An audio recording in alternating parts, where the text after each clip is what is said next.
like invasion is like our crack. That's right. Like we can't have a year without some war. All right now. All right. Why? We've intervened in other countries more than 200 times since the United States was founded. And we always got money for war. You're right. Always. You're right. Always got money. $1 trillion. Yes. The other thing we got to do, we got to make the rich pay their fair share of taxes. Yes. They got to pay their fair share. How can we pay almost 40% in tax, 37% in tax, and the billionaire only paying 9%, 11% in tax? That ain't right. That's not right. That's why we always got budget deficit. I'm a senior citizen now. For those that don't know, I'm not 17 anymore. Everybody said, we know when he was on the Board of Education. I'm 70 years old. I started collecting Social Security. Now, let me tell you, you want to see some militant people? Let my Social Security check not come. Let our Social Security check. Y'all gonna have black jackets and berets on. You gonna have the rifles. Let the Social Security check stop coming. How about it? Social Security insomnia. It better not be insomnia. My check better be in the mailbox. How about Social Security? You know why it's a problem with Social Security? Because there's a cap at $160,000. Now, most of us in this room don't make $160,000. But you know what the cap means? It means that everybody who's above $160,000, they're not paying any Social Security tax on that money. That's right. If everybody paid in the Social Security, it would never go insolvent. That's so true. And if they paid in proportion to their income, we would never have a problem. That's so right. So these are some of the things that I'm fighting for. I'm going to need your help on this. Let me tell you, I know I'm an underdog candidate. Nobody has to remind me of that. Everybody always reminds, well, aren't you the minor candidate? No, I'm the major candidate. I will never be the minor candidate. I'm the major candidate. I'm the major candidate because I'm the one that's speaking to the issues that people are really concerned about. That's why I'm the major candidate. Yes. To get on the ballot, I got to get 1,000 signatures of registered Democratic voters. They must, because I'm running in the Democratic primary, which is June the 4th. What I need from everybody in this room is to take a petition. I need you to sign the petition. But more than signing the petition, I need you to take a petition and help us get signatures. And if we run out of petitions today, just leave your name and number and we will get a petition to you. We're not asking for the petitions to be returned until March the 10th. So we need your help. I need you to go out to your friends, to your neighbors, and ask them to sign. Now, if they sign a petition, it doesn't mean that they are bound to vote for me. No, they're not bound. It just helps me to get on the ballot. They can vote for anybody. I know a lot of them want to vote for the millionaire's wife. I mean, how can y'all ever expect Congress to do something for working people when you keep electing millionaires? I mean, if you got and this is not a joke, the majority of people in Congress are millionaires. How can you expect a Congress of millionaires to work in the interest of working and poor people? It's not going to happen. You got to elect somebody from your group, from your class, from your community, that's the same as you, that has gone through what you've gone through.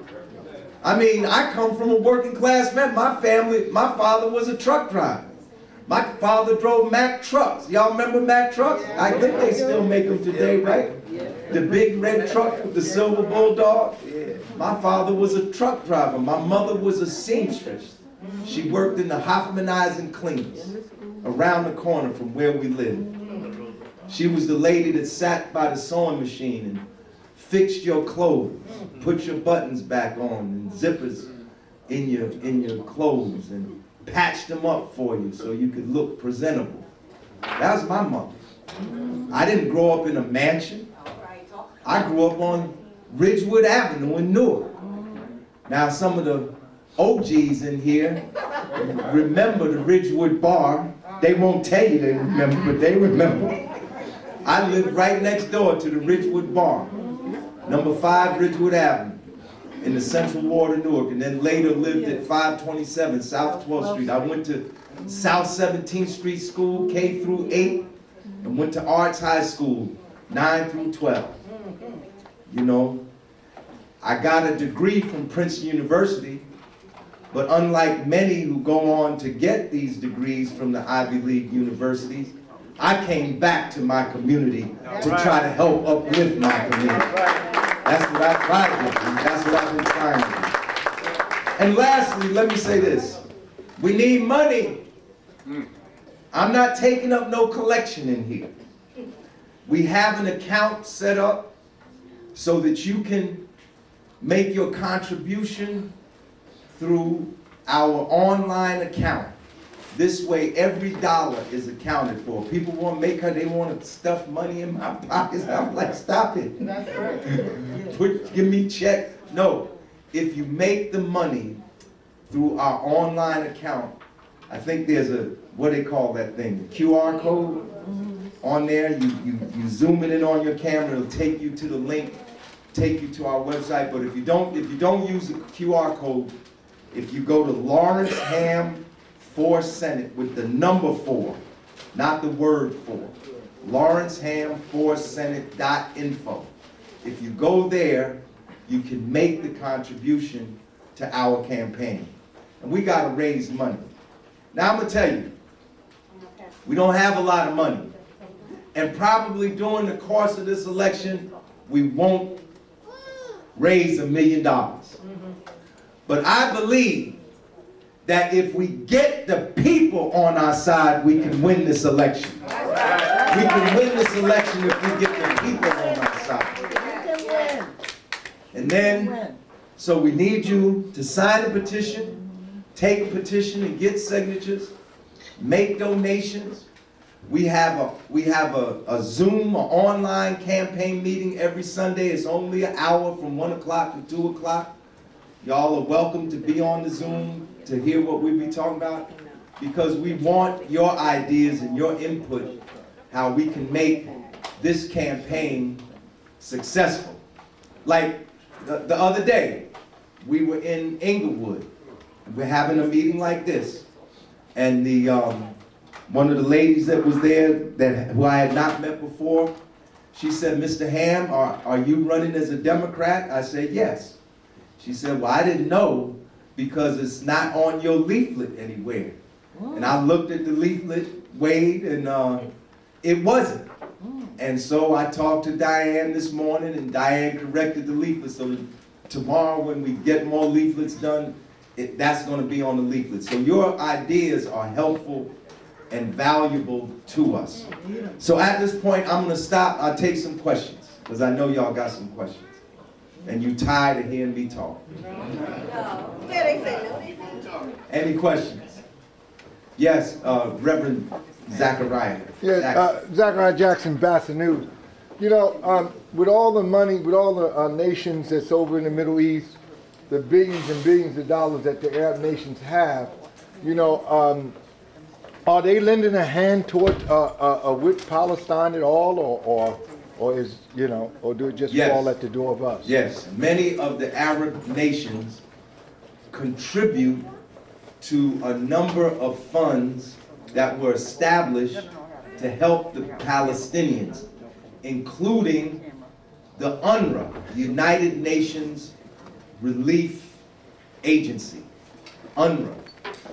And I'm glad you raised that, because maybe you heard in the paper that they're trying to stop the aid from the UN going to the Palestinians.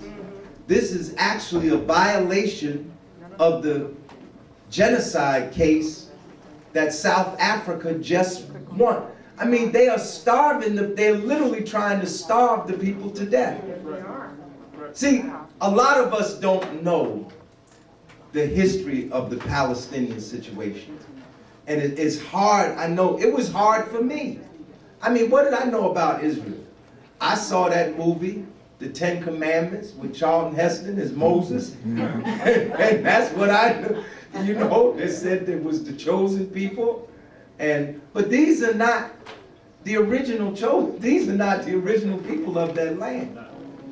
You know, the fact of the matter is there was no Israel before 1948. That's right. Israel was a colony established by, in part, Great Britain, sanctioned by the United Nations. But see, in the sanction, it said it was supposed to be a state for Israel and a state for the Palestinians. Israel got the state in 48. The Palestinians have not got their state yet. Gaza is not a state. The West Bank is not a state. They are territories. They do not have the sovereignty of a state. They do not have the congruent borders of a state. So they're not, it's not a state. So the Palestinians have been fighting to try again. Let me tell you something. If there had been, let's say, 4 or 5 million South African Afrikaners in the United States at the time that we were supporting the anti-apartheid struggle, we'd be having the same problem as we're having with Israel-Palestine. Because they would be using all of their influence to try to keep white minority rule in place. Bishop Tutu went to Israel, and he said the apartheid in Israel is worse than the apartheid in that was in South Africa. And that's why them people are fighting. Now, I'm gonna tell you something. A lot of y'all might not agree with this, but if you are an oppressed people, you have a right to resist. That's a right that's recognized by the United Nations. That's not just me saying it. When you read the international law, they have the right to resist. So to answer your question, yes, Arab states do contribute, and right now they're trying to stop the UNRWA aid. We should be telling, I don't know who your congressman is for Elizabeth. In my area is Congressman Payne. We all should be telling our Congress people, 1, we want a ceasefire, and 2, we want unfettered, unqualified, unrestricted humanitarian aid going to the people now so that they don't perish. Yes, John? Are any of your opponents supporting the ceasefire? To my knowledge, none of them have explicitly said they support a permanent ceasefire. Some of them, I think Andy Kim said he supports a pause, or he would like to see the fighting stop, but they haven't explicitly said it. Now I take that back. Patricia Campos Medina, she came out with a statement in January for a ceasefire. And I know Patricia, and she's a good person, you know, but I want to tell you that Larry Hamm and the People's Organization for Progress didn't come out in January for a ceasefire, didn't come out in December for a ceasefire, didn't come out in November for a ceasefire. We came out in October and said there should be a ceasefire. That's right. But we not Johnny come latelys in this. Come on now. Yes, sir. If there's a ceasefire, and what would be the next step if Hamas still attack on Israel? Well, if there's a ceasefire, Hamas is not supposed to attack. It's supposed to be a ceasefire on both sides. Go ahead. What if they do? What if they come up with doing something? Well, if they come up with do something, then they're in violation of the ceasefire, and they're going to prevent a resolution of the crisis. The whole purpose of a ceasefire, of a permanent ceasefire, is to stop the fighting and to get people to the negotiation table. And as quiet as it's kept, now don't run out here and quote me in the newspaper. As quiet as it's kept, the U.S. is secretly in negotiations indirectly with Hamas right now. There are negotiations going on. but the fighting is still going on. Do you know that over 27,000 people have been killed in 3 months? Yeah. 27,000. Half of them are children and women. Another 70,000 people have been wounded. 19,000 children orphaned. 1.1 million people displaced. 50% of the homes have been destroyed. All of the hospitals have either been destroyed or damaged. The universities have been bombed. And the people are, this is not me talking, I'm not making this up. I read this in the New York Times. People are eating grass and dirty water. That's true, they are. To stay alive. And it's horrible. But it's not the only place there's genocide. And on another day, I'll talk about the Congo. And I'll talk about Sudan. And some of the other places in Africa. That's right. You know, but let me take another question. I saw a hand in the back. Yes, sir. I just have a question. I'm wondering, you know, there always seems to be resources. I don't think it did. There always seems to be resources for other communities. You know, talk about immigrant communities or just other communities. And in our community, we have problems with opioid addiction. Yes. We have problems with infant mortality. Yes. We have problems with recidivism and trying to help people from incarceration. But we're always told there's no resources. That's right. When it comes to other communities, there's always a way to find resources. So what can we do about that, and how can you speak to that? Well, one thing you could do is elect Larry Hamm to the US.Senate. That's one thing we can do. And I don't say that facetiously. Come on now. I wasn't trying to set you up for it. No. We gotta have people in the Senate who are gonna speak like you just spoke. Right. And who are gonna say, no, we're not gonna have $1 trillion military budget. We're gonna cut the military budget and take 20%, 30% of that money and use it on programs for recidivism. Use it on the program, for the problems. I mean, why do we have 600,000 homeless people in the United States? Yeah. We the richest. Why do we have 600,000 homeless people? We got the money for the homeless is in the the money for the military doesn't even have to be voted on. But the money to solve homelessness, it's got to be in the budget, and it's got to go through the process, and you got to write a petition, and you got to do a letter to your city. You got to do all of that. I bet you nobody wrote a letter saying we need more military aid for Israel. No, they did it because of a lot of reasons. One of the reasons is, and I hate to say this, but one of the reasons is a lot of them in the Senate and in the Congress get that money and get big money from AIPAC. I think our president has received over $1 million from AIPAC. I think Brother Jeffries in the Congress received over $300,000 this year from AIPAC. You got to understand, our government is a government for hire. That's what it is. Let me take some from somebody else, John. I'll come back to you. Yes, sir. You? That's you. You know, I think a lot of the problems that we have, mostly here in Elizabeth, is things for our youth to do with what we will get into. Right. You know, we got so much, I'm working recreation, I got a boxing team, I train a lot of kids, and I'm noticing a lot of kids, even though they come to the boxing program, and on my own, I give them rides home. They don't got nothing to do, like nowhere to go. The gym is closed, what do we do? There's a lot of the immigration people that comes over, he sets up soccer is everywhere, which when you soccer, nothing against soccer, it's a good sport. But now the little black boys and girls don't got no basketball courts to go to because about soccer is right. Now what do we do with our children who don't got nothing to do? We're gonna get into some negative activity on the street. Right. And this right here is nobody's saying I'm doing anything. Right. Well, number one, we got to have people in office that are going to say something, are going to do nothing. This is a national scandal that our children, number one, do not have adequate educational facilities and adequate recreational facilities. When I was coming up, when me and Zachariah was coming up, when we were in school, there was what?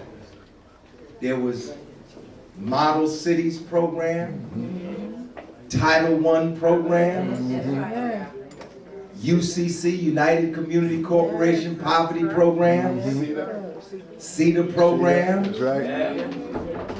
When I was at South 17th Street School, we had year-round recreation. That's right.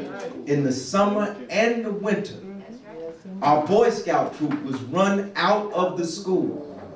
I learned martial arts at South 17th Street School. We had supervised recreation in the summertime.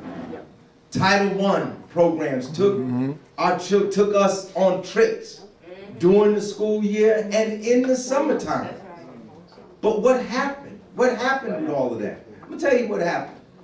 South 17th Street School, you ride by there today, they have a playground. There's a playground there. But in get it right, by 1970, they had put these, what are these little houses that they build for overcrowding?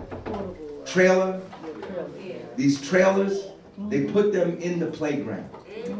And the children haven't had a playground since 1970. They said it was temporary to relieve the overcrowding in the school.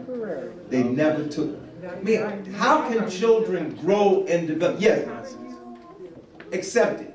We need academics. You need academics. But if you study classical, even the ancient Greeks said a major part of classical education was physical training. That's right. It's essential for growing up healthy. Do you know we have an obesity problem among our children? Because they don't have recreation, and now they're sitting on these video games all day. If we opened the playground, some of them wouldn't come. But this is a problem. It's a scandal. I remember when I was in elementary school and high school, we had to take the President's Physical Fitness Test. Do y'all, any of y'all remember that? I remember that, yeah. We had to take the President's Physical Fitness Test. We cannot raise healthy children without adequate education. And I always used to wonder why in our schools, where we know for a fact our children excel at sports, do we have defunded and diminished sports programs? You know, there are some schools that don't have teams anymore for certain sports. So we need a national program to address the physical development and training of our young people, and we need to appropriate as much money as is needed to make that happen. Because without recreation, without proper nutrition, certainly without proper education, without proper supervision, our children will not grow up healthy and whole. Yes. So we have to, that would be a priority for me. And I can speak to it because I know what we have. I mean, think about this. We're in the 21st century. We talk about slavery. We talk about Jim Crow. We don't have what we had in 1970. I mean, think about this. My mother's sister, my Aunt Gladys Bowers, was a counselor at Rutgers Newark. My Aunt Gladys used to tell me that in 1970, they paid for everything. You got full scholarships, you got your books paid for, and some of them just got money to have to take care of what? Incidentals. We don't have that anymore. Do you know at one time, college was free? You could go to CUNY in New York City for free. You could go to California State University for free in the 1960s. But they changed all that. We don't have what we had in 1960. One reason we don't have it, because we went to sleep. We got comfortable. And we began to trust too much in people who did not have our best interests at heart. And me running for office is just one part of it, brothers and sisters. You know, one of the reasons I'm running for office, not just to be in office, but to build a movement.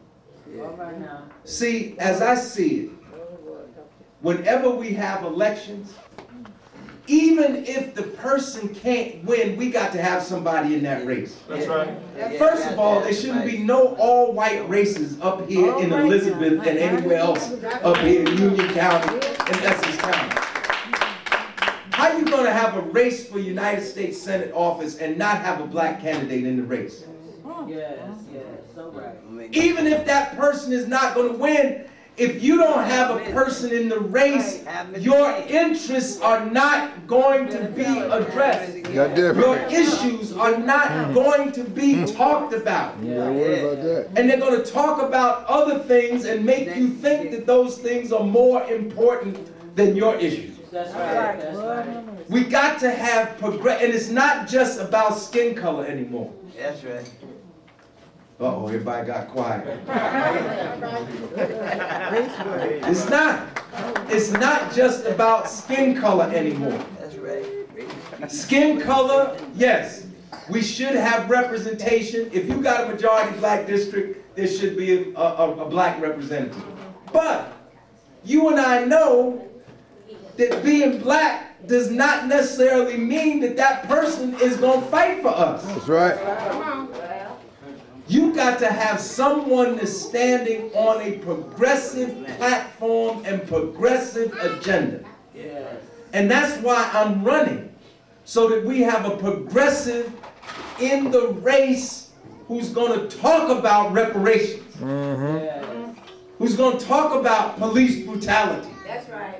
who's going to talk about gentrification, who's going to talk about why infant and maternal mortality rates higher in Patterson and Newark and Elizabeth than they are in Ghana and Sierra Leone on the African continent. I mean, you got to have somebody that's in the race that's not going to be talking about we got to give more tax breaks to the rich when we haven't raised the minimum wage in 13 years. The minimum wage in this country, the federal minimum wage is $7.25. Right. You can't pay rent nowhere in America on a wage of $7.25. And get this, waiters and waitresses, their minimum wage is $2.12 an hour. And if that's not enough, we got slave labor in America. They are the Fortune 500 companies are in our prisons, working our incarcerated people like slaves. They don't get paid. They work for all these companies just because somebody said, well, this will help your record. This will help your record. But anyway, let me take another question. Okay, John, you on. All right, one thing that always comes out is how loaded the budget is. But there's two things. Like a 60 Minutes had a while ago how with the military budget, a piece of equipment that may cost $300, these military suppliers are charging $4,000. That's right. And on the other, in addition, there's a high cost for pharmaceuticals, but there's no payment for alternative treatments which are less That's right. expensive. That's right. Are you prepared to fight the battle? Oh yeah, I'll fight the pharmaceutical companies and I'll fight the lobbyists. You know, we should be using alternative medicine as well as conventional medicine. We should use both of them. You know, in fact, you know, part of being healthy is living better every day, not just taking medicine, you know. So we need nutrition programs and all kinds of other alternative approaches to help us deal with some of our health problems. But yes, the corruption in the military is legendary. Everybody knows about it. The hammer that costs $15, they charge $1,500 for, you know, and the military just this year failed its audit. They can't even say how much money they have. They fail every year. If you remember 9/11? Remember 9/11, right? You remember what happened the day before 9/11? And this is not conspiracy, you can look this up. Donald Rumsfeld announces that they can't account for $3 trillion in the military budget. Then the next day, 9/11, everybody forgot about it. Nobody said anything in Congress or anywhere else. Are there any other questions? Yes, in the back, all the way. That's Brother Harris. And then this sister here, the pink, and then Brother Carey. And then I think we need to wind it up. Well, first of all, thank you very much for running for Senate. Thank you, Brother Harris. But the first step in voting for you is to be registered, yes? Yes. So we have registration forms so that no one should leave this room as an unregistered voter. When they sign the petition, if they fill out an application today, can they sign your petition if they indicate that they are Democrat? Yes, yes. If you register today and you declare your party on your voter registration form as Democrat, you can sign the petition, because the petitions are not going to be submitted. Actually, they're not going to be submitted until March 25th. We're going to call all the petitions in on March 10th so that we can go through them and, you know, make sure everything is right and proper. Yes, Brother Hamm. Yeah, and first of all, I want to thank Reverend Britt and Mount Teman for inviting you here. But is it... Brother Harris, is there an attendance sheet? Please, people, before you leave, sign the attendance sheet. Is there an attendance sheet out there? There's attendance, okay. Everybody, if you didn't sign the attendance sheet coming in, sign it going out. Is it true that if folks in the room go to their pastors and ask the pastor to invite you there, yes, that you would come? If yes, everybody here invited, ask their pastor to let you come, yes, would you come? Yes. Did y'all hear that? I'll be there. Did y'all hear that? Y'all hear Brother Harris? Sit here today on Saturday, go to church tomorrow, and leave without asking your pastor to invite the only person who has come into our community. That's right. He's not. This is a gentleman, ladies and gentlemen, I'm biased. Because I'm concerned that the newspapers won't tell you who this guy is. That's right. They won't tell you that he's a graduate of Princeton. That's They won't tell you that he worked with Jesse Jackson. They won't tell you that he's been in campaigns before. It's up to us to tell people that we care about Larry Hamm. That's right. Because Larry Hamm may not have $1 million. That's good to test. But it's not going to be the millions that's going to determine the outcome of the primary. It's who goes to the poll and votes. So don't let anybody tell you that Larry Hamm can't win. All right. He can win if we get everybody we know and care about to go out and vote. That's right. Power to the people. Most people think there's Democrats and Republicans. But over the last few years, I've seen our people representing what's not on the ballot. We're staying home. If you stay home, you're helping somebody to win. That's right. We want you to help Larry Hamm win because he deserves to be in the Senate. Yes, sir. Yes, sir. You're after him. She's next. 1, 2, 3. Okay. Oh, thank you. Power to you, brother. Thank you, sister. You know, it's an awesome thing to have someone that is fighting for the people My question is piggybacked on the military and the veterans. Yes. Who are like victims of our prisoners. Yes, they are. Because when they come out of service, they don't get any service. That's right. And, you know, is that something that you'll be addressing as well? I have addressed it and will continue to address it. One of the banners, you know, POP is well known for the banners that we carry, those black and white banners. Yeah. And one of our banners says, veterans deserve better care. Come on now. Yeah. Because it's a shame that these men and women go abroad, put their lives on the line. A lot of them some get killed, some return home injured, physically and mentally. That's right. And they get the worst kind of treatment. I don't understand. We got veterans hospitals that are supposed to serve the veterans, and they gotta wait months sometime to see the right doctor. No, yes, we have addressed that issue in POP, and I will address that issue when I'm in the Senate.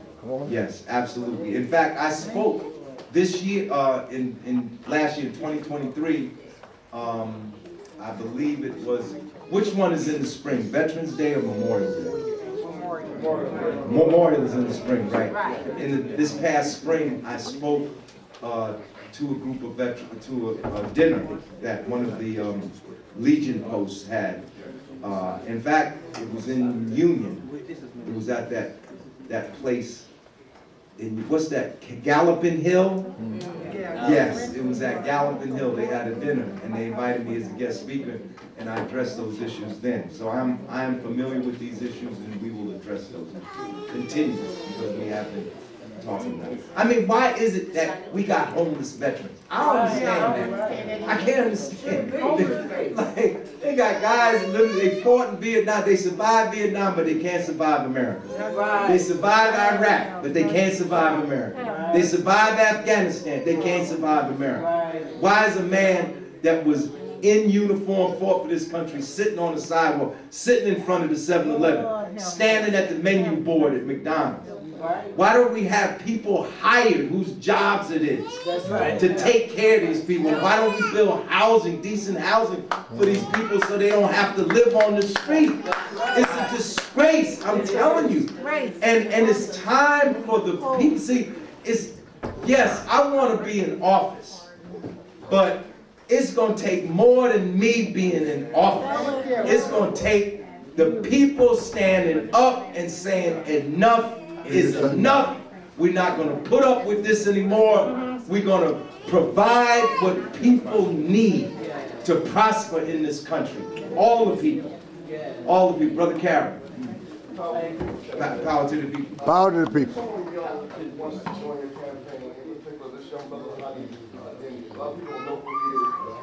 He's the one that led that Black Lives Matter rally in Clarkson, Jersey, to put the spotlight on that racist mayor, Sal. Yes. That's how Give him a big hand. He should see one of the sisters in the back sign up and be on the Zoom call with us tomorrow at 1 o'clock.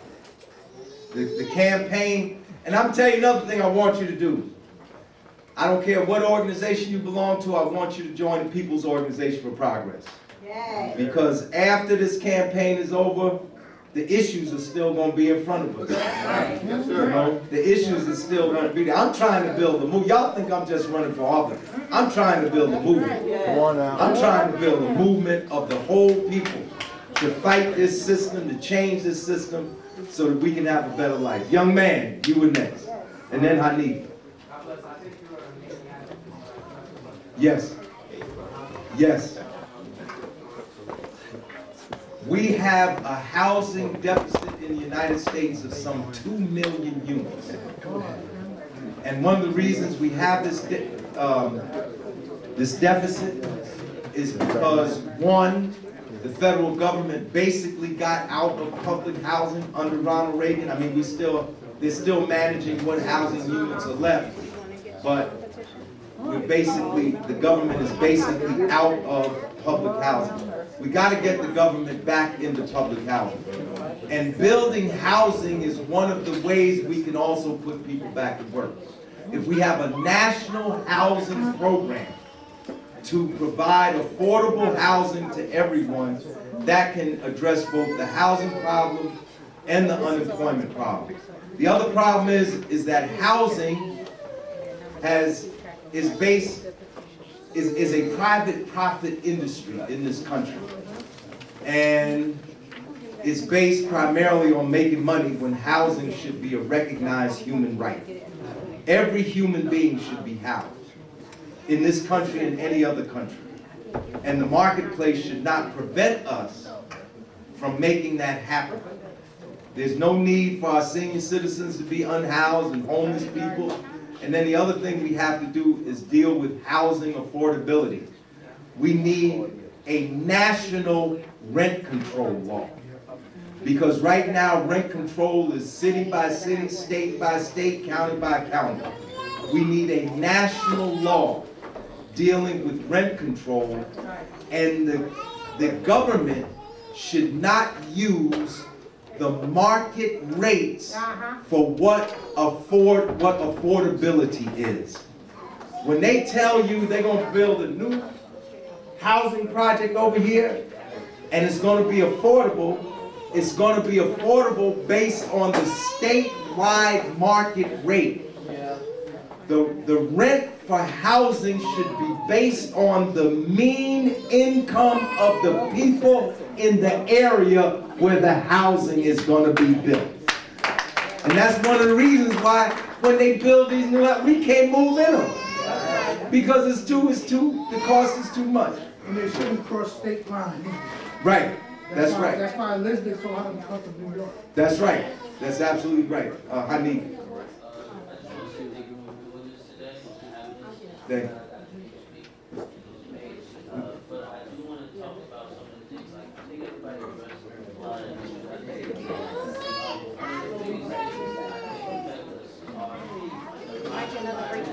Environmental, yes.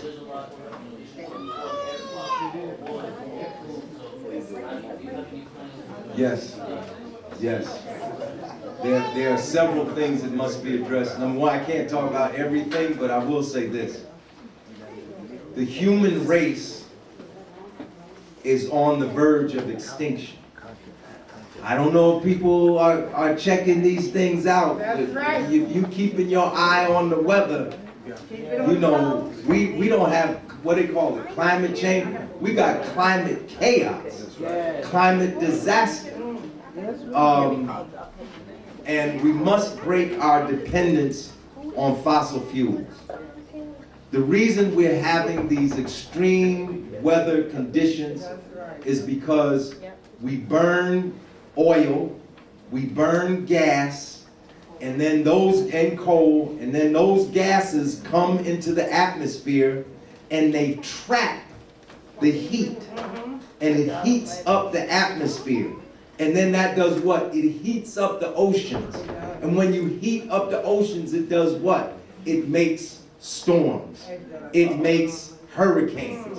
It makes tornadoes. If you notice, if you're following the news, you will see that the frequency and intensity of hurricanes is increasing every year. That's right. And that each year is warmer than the year before. Last year was the warmest year on record. And this year might surpass that. So I know it's a hard thing to think about, but we got to break off our dependence on fossil fuels. Eventually, we must find a way to develop energy that's not based on fossil fuel. For instance, solar energy, wind energy, water is an energy. Dams make energy. You know that, right? When you build a dam, they have openings with rotators in there. The water comes through and generates energy. Geothermal. Geothermal energy is taking the heat out of the earth and using that as a form of energy.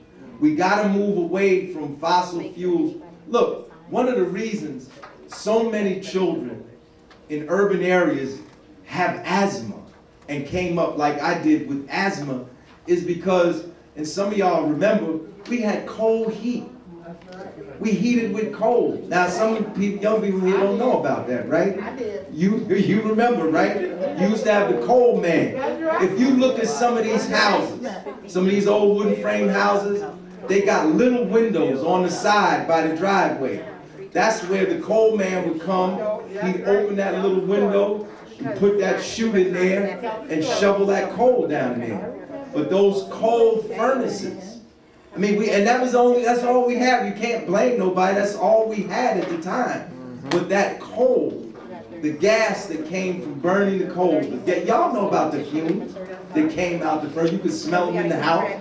That helped contribute to asthma. Just like all these cars in our neighborhoods contributes to asthma. You know that, right? So we gotta break our dependence on fossil fuels and move toward alternative energies, but we can't do it helter-skelter. We gotta retrain people. We're not putting people out of work. We're gonna retrain people and move them from the fossil fuel industries into alternatives.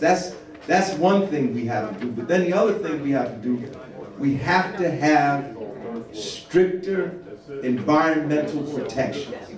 We gotta have it. And what's happening, I don't know if you're checking out what's happening. There's a case getting ready to be argued before the Supreme Court right now that says that what they want to do is that they won't ask for the experts from the government departments to address issues. They're going to let the courts address the issue. Let the courts come up with the solution. And you know who's on the courts, right? The ultra-conservative 6 members, 3 of whom appointed by Donald Trump. So they want, the reason I say it, because they want to do away with regulation. When you hear these Republicans talk about, we want to do away with the administrative state, that's another word. It's just like CRT is another word for Black history, right? Doing away with the administrative state means they want to do away with government regulations. They want to let businesses do whatever businesses want to do. You know, and what businesses want to do is usually not going to be good for us. Look at the cigarette, the tobacco industry. How long they knew tobacco killed. But they're so powerful that the cigarettes is still being sold. And people are so addicted that you can put the skull and bones on the cigarette pack. People be like, "Still, give me my cools," you know. But them cools are killing us, you know. So we're going to need stricter governmental regulations in all areas. One last question, and then we out of here. One last, yes. It's not a question, Larry. It's an announcement. Announcement. So on Monday at Elizabeth City Hall, from Yes. 5 o'clock in the afternoon, from 5 o'clock in the evening to 6:30 p.m., they will be having the Elizabeth Citywide African American History Proclamation signing and prayer. And Brother Larry Hamm is going to be a keynote speaker at that event. So it's going to be at City Hall at 50 Winfield Scott Plaza on the 3rd floor in the council chambers. 5 o'clock to 6:30. What date again? It's on Monday, February 5th, at the Elizabeth City Hall, at 50 Winfield Scott Plaza. It's right up the street here, on the 3rd floor in City Hall, at 5 o'clock to 6:30. And Brother Larry Brother Lawrence Hamm will be the keynote speaker. Address. They're going to read the official Black History Proclamation, so everybody come out for that, right?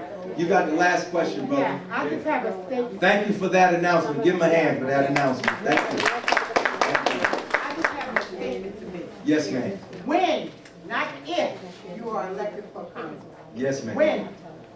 What we do as African descent, you may be Black, but African descent, a direct descendant of an enslaved person. So I'm African, because I'm African American. I'm African American. I am not an American. Where's my privilege?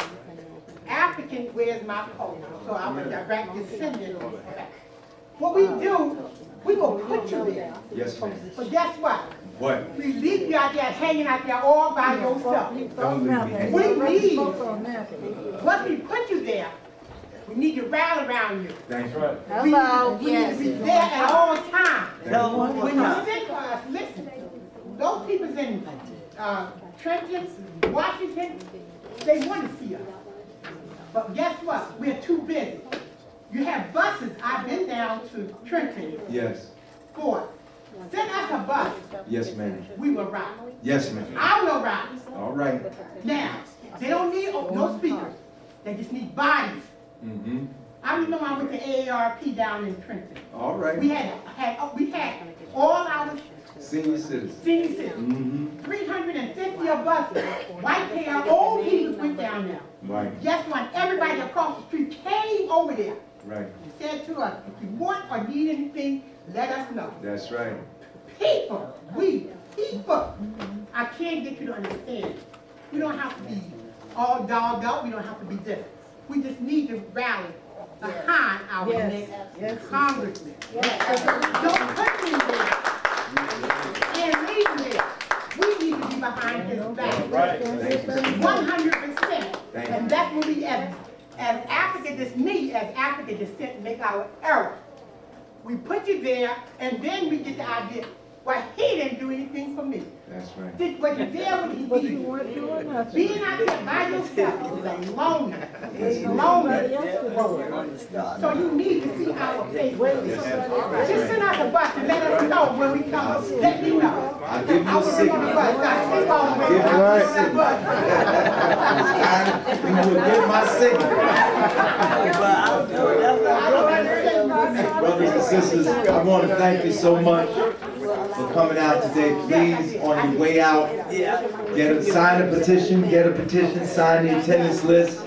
Those of you who want to, we'll send you a text. You can join us in the virtual campaign meeting for 1 hour tomorrow. Please reach out to other churches, invite me to come and speak. And let's build this campaign and build this. Power to the people. Power to the people.